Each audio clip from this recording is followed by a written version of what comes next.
କାର୍ଯ୍ୟକାରିणी ବୈଠକ ୟୁନିଟି ସହସ୍ଥିତ ଦଳୀୟ କାର୍ଯ୍ୟାଳୟ ପରିସରରେ ଅନୁଷ୍ଠିତ ହୋଇଯାଇଛି। ଏହି ଅବସରରେ ବିଜୁ ଜନତା ଦଳର ସଭାପତି ତଥା ମାନ୍ୟବର ମୁଖ୍ୟମନ୍ତ୍ରୀ ଶ୍ରୀ ନବୀନ ପଟ୍ଟନାୟକ ଭିଡ଼ିଓ କନଫରେନ୍ସିଂ ଜରିଆରେ କର୍ମକର୍ତ୍ତାମାନଙ୍କ ଉଦ୍ଦେଶ୍ୟରେ ବାର୍ତ୍ତା ଦେଇ ଯୁବକମାନେ ରାଜ୍ୟର ବିକାଶ ପାଇଁ କାର୍ଯ୍ୟ କରିବାକୁ ପରାମର୍ଶ ଦେଇଥିଲେ। ଆଜିର ଏହି କାର୍ଯ୍ୟକ୍ରମକୁ ଦଳର ସାଂଗଠନିକ ସମ୍ପାଦକ ତଥା ରାଜପୁର ବିଧାୟକ ପ୍ରଣବ ପ୍ରକାଶ ଦାସ ଉଦ୍ଘାଟନ କରିଥିଲେ। ଏଥିରେ ରାଜନୈତିକ ସାଂଗଠନିକ ଏବଂ ସଂକଳ୍ପ ଧନ୍ୟବାଦ ପ୍ରସ୍ତାବ ଆଗତ କରାଯାଇଥିଲା। ବିଗତ 20 ବର୍ଷ ଧରି ମାନ୍ୟବର ମୁଖ୍ୟମନ୍ତ୍ରୀ ଶ୍ରୀ ନବୀନ ପଟ୍ଟନାୟକ ନେତୃତ୍ୱରେ ବିଜୁ ଜନତା ଦଳର ସରକାର ରାଜ୍ୟର କୃଷି ଶିଳ୍ପ ଗମନାଗମନ ଭିତ୍ତିଭୂମି ମହିଳା ସଶକ୍ତିକରଣ ଅନୁସୂଚିତ ଜାତି ଓ ଜନଜାତି କଲ୍ୟାଣ ଖାଦ୍ୟ ସୁରକ୍ଷା ସାମାଜିକ ସୁରକ୍ଷା ରାଜ୍ୟ ଯୁବ ନୀତି ପର୍ଯ୍ୟଟନ ଓ ସଂସ୍କୃତିର ବିକାଶ ଭଳି ଅର୍ଥନୈତିକ ଓ ଲୋକାଭିମୁଖୀ କାର୍ଯ୍ୟକ୍ରମ ମାଧ୍ୟମରେ ସମଗ୍ର ଭାରତବର୍ଷରେ ଏକ ଉଦାହରଣ ସୃଷ୍ଟି କରିଛନ୍ତି। କ୍ରମାଗତ ଭାବେ କେନ୍ଦ୍ରୀୟ ଅବହେଳା ବିରୁଦ୍ଧରେ ବିଜୁ ଜନତା ଦଳ ପ୍ରତିବାଦ କରିଆସୁଛି। କୋଇଲା ରୟାଲିଟି ରେଳପଥର ବିକାଶ ବିଭିନ୍ନ ଯୋଜନାରେ ଅର୍ଥ କାଟ ଶିଳ୍ପ କରିଡର ନିର୍ମାଣ ଆଦି କ୍ଷେତ୍ରରେ ଓଡ଼ିଶାକୁ ସମ୍ପୂର୍ଣ୍ଣ ଅଣଦେଖା କରାଯାଉଛି। କେନ୍ଦ୍ର ସରକାରଙ୍କର ପ୍ରତିକୂଳ ନୀତି ହେଉ କି ପଡ଼ୋଶୀ ରାଜ୍ୟମାନଙ୍କର ଅସହଯୋଗ ମନୋଭାବ ପାଇଁ ଓଡ଼ିଶା କ୍ଷତିଗ୍ରସ୍ତ ହେଉଛି। ଗୋଲାଭରମ ମହାନଦୀ ଓ ସୁବର୍ଣ୍ଣରେଖା ନଦୀ ଉପରେ ବ୍ୟାରେଜ ନିର୍ମାଣ ବିବାଦରେ କେନ୍ଦ୍ର ସରକାର ଓଡ଼ିଶା ପ୍ରତି ବୈମାତ୍ରିକ ମନୋଭାବ ରାଜ୍ୟର ସ୍ୱାର୍ଥରେ ବିଜୁ ଯୁବ ଜନତା ଦଳ ପ୍ରସ୍ତାବ ରଖିଛି।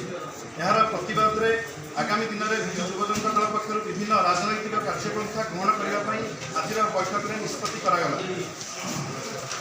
କେନ୍ଦ୍ରୀୟ ଅବହେଳା ଓ ବିଭିନ୍ନ ପ୍ରତିକୂଳ ପରିସ୍ଥିତି ସତ୍ତ୍ୱେ ରାଜ୍ୟକୁ ବିକାଶ ମାର୍ଗରେ ନେବା ପାଇଁ ନିରବିଚ୍ଛିନ୍ନ ଭାବେ ଉଦ୍ୟମ ଜାରି ରହିଛି।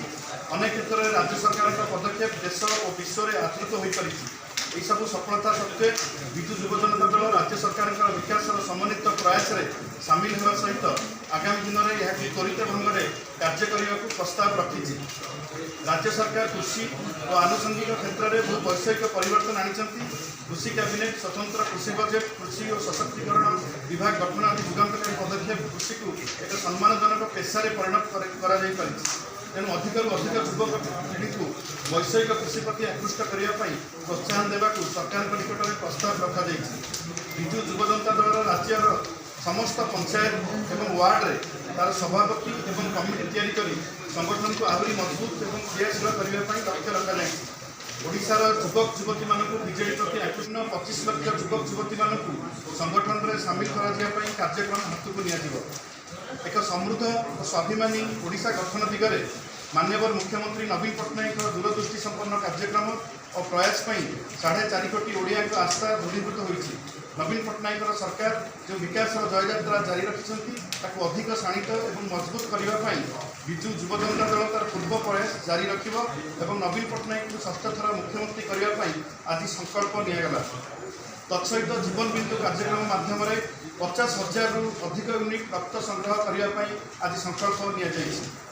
ଆଜିର ଏହି ବୈଠକରେ ବିଜୁ ଜନତା ଦଳର ସାଧାରଣ ସମ୍ପାଦକ ଯୁବ ତଥା ଛାତ୍ର ବ୍ୟାପାର ବିଧାୟକ ପ୍ରଣବ ବଳବନ୍ତରାୟ ଏବଂ ମୁଁ ନିଜେ ଏବଂ ଆମର ବିଜୁ ଛାତ୍ର ଜନତା ଦଳର ସଭାପତି ବିଧାୟକ ଦେବୀରଞ୍ଜନ ତ୍ରିପାଠୀଙ୍କ ସହିତ 35 ସାଂଗଠନିକ ଜିଲ୍ଲାର ସଭାପତି ରାଜ୍ୟ କମିଟିର କର୍ମକର୍ତ୍ତା ସମସ୍ତ ଜୋନ୍ର ପ୍ରେସିଡେଣ୍ଟମାନେ ଉପସ୍ଥିତ ଥିଲେ ଏବଂ ଆଜି ମାନ୍ୟବର ମୁଖ୍ୟମନ୍ତ୍ରୀ ଭିଡ଼ିଓ କନଫରେନ୍ସିଂ ଜରିଆରେ ଆମ ସହିତ ଯୋଡ଼ି ହୋଇଥିଲେ। ବହୁ ସମୟ ଧରି ଯୁବକମାନଙ୍କୁ ଉଦ୍ବୋଧନ ମଧ୍ୟ ଦେଇଥିଲେ ଏବଂ ରାଜ୍ୟ ରିଜନାଲ ପାର୍ଟି କିଭଳି ଭାବରେ ଓଡ଼ିଶାର ସ୍ୱାର୍ଥ ସାଧନ ପାଇଁ ଏବଂ ଯୁବକମାନେ